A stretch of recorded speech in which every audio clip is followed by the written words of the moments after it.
Well, hi there. Well, are you ready for some excitement? Because this is it. We're going to talk about the wild world of volcanoes. A couple of words about myself. Who am I? My name is Robert Font. I have a PhD from Texas A&M University in the geological sciences. I have now more than 50 years of professional experience. That pretty much dates me, right? Um, I'm a certified professional geologist as recognized in the U.S. and Europe. Uh, my work has taken me to more than 50 countries in 4 different continents. Wow. By the way, look at this picture here. This is columnar basalt that you find in the Giant's Causeway in Northern Ireland. Look at that guy in the back of the picture. It looks like a little pimple. So that gives you an idea of the magnitude, the size of some of these basaltic columns. Well, what I have done here is I have broken down this topic into 6 parts or 6 videos. The first one is an introduction that we're now going through and some case histories of some pretty nasty volcanoes. Part 2 is a discussion of igneous rocks, magma and lava, plutonic and volcanic rocks, the formation of magma, the attributes of magma, including the viscosity of that melt, which is critical because it controls the violence of the volcanic eruptions, and some pretty nasty volcanic gases. Part 3 is a discussion of Bowen's reaction series and the different types of magma, the felsic, the intermediate, and the mafic.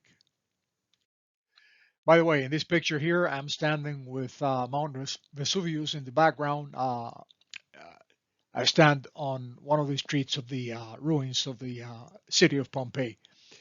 Now, part 4 talks about the composition and classification of igneous rocks.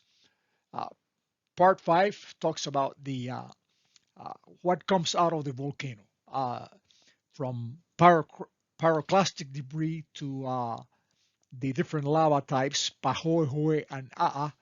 That's pretty neat Hawaiian lingo, and the gases that come out of the volcano. We'll also talk about the magnitude of the volcanic eruption and the volcanic explosivity index, or VEI. We'll define the different kinds of volcanic cones, from cinder cones to shield volcanoes to the really dangerous stratovolcanoes. And then we'll summarize the typical volcanic hazards, the lahars, the pyroclastic flows, the nuées ardentes. Dig that French. It's a great language. C'est trop bon, n'est-ce pas? The lava flows, the ash flows, etc. And part 6, what can we do about all of this? We'll talk about the prediction and the mitigation of volcanic hazards. In the picture here, I'm standing with the San Francisco volcanic peaks in the background. This is near Flagstaff in Arizona. Well, are you ready now for some hair-raising volcanic eruption case histories? Uh, let's get ready to erupt. The first one that comes to mind is that of Krakatoa in Indonesia. I had the opportunity to visit the city of Jakarta in Indonesia. I had a temporary work assignment there, and Jakarta is not that far from Krakatoa. Now, this eruption took place in 1883. The volcanic explosivity index, or VI, was 6. Now, that's big. Uh, More than 36,000 people died, mainly from the tsunami that was generated as a result of this eruption. Now, listen to this. A portion of the island that stood 800 meters above sea level before the eruption, that same part of the island was 300 meters below sea level after the eruption. That's about 3,600 feet of solid rock that, kapow, just blasted away from the eruption. Now, the noise was heard 3,000 miles away. Can you believe that? You're sitting 3,000 miles away, drinking a cold drink or a cup of coffee, and you're listening to the noise of an eruption. Uh, the amount of gas and ash and junk that came out of this volcano changed the color of the sunrise and the sunset for 2 years worldwide.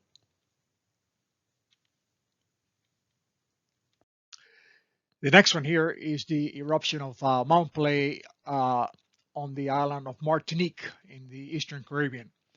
Um, the eruption was in 1902. The volcanic explosivity index was 4, which is pretty bad. 29,000 people died from this eruption. That infamous Nuée Ardente, that fire cloud of gas and ash at 1300 degrees Fahrenheit and moving at 200 miles an hour, uh, scorched and suffocated the entire population of Saint Pierre. I should say 4 people actually survived. One was a prisoner at the local dungeon. So in this case, crime did pay. Huh? Uh, what really struck me about Mount Pelée was the proximity of this volcano to the city of Saint Pierre. These people never had a chance. The next one here is the eruption of Mount Vesuvius in Italy. You can see uh, the silhouette of Mount Vesuvius as seen from the city of Pompeii. Uh, this eruption took place in 79 AD with a VEI of 5. That's still pretty bad. More than 3,000 people died. This volcano lay dormant for many years. In fact, it used to be a vacation spot for the wealthy Romans of that time. Well, it came back to life and it buried Pompeii and destroyed the city of Herculaneum. From 15 to 25 feet of hot ash engulfed the city of Pompeii and just suffocated the people there. Mudslides, because of combinations of ash and rain typically accompanies these volcanic eruptions, buried the city of Herculaneum. The molds of people and animals and objects were found after 17 centuries. From those molds, casts were made, and you can see here some of the victims of Pompeii. They're really heartbreaking. Another eruption that deserves some mention here is that of Santorini in Greece in 1628 BC. The picture shows you a present-day view of the Santorini volcanic area. Now, the eruption destroyed the advanced and progressive city of Akrotiri on the island of Thera on the Aegean Sea. Akrotiri was buried under 230 feet of volcanic debris. This is a real cool area that I had the opportunity to visit. Let it suffice to say that the island on which this volcanic cone sat after the eruption disappeared below more than close to 1,300 feet below sea level. Now, worth mentioning here also is that this may be the event that the philosopher Plato described as the disappearance of the famous Atlantis. The Santorini eruption generated about 7.2 cubic miles of rhyolitic magma. On the picture here, you can see some of the volcanic layers that you can see as you approach Santorini. Last but not least, I'm going to mention the eruption of Lake Nyos in Cameroon in 1986. In 1986, volcanic gas was belched from beneath Lake Nyos. It's this gas cloud killed 1,700 people, along with 3,000 cattle and all of the birds and the insects and all of the animals around. And yet, the vegetation was not affected. Well, how come? Uh, well, the culprit here, the gas that came out of Lake Nyos, was CO2, carbon dioxide. It is lethal to humans and animals, but plants thrive on it. How about that? Well, guess what?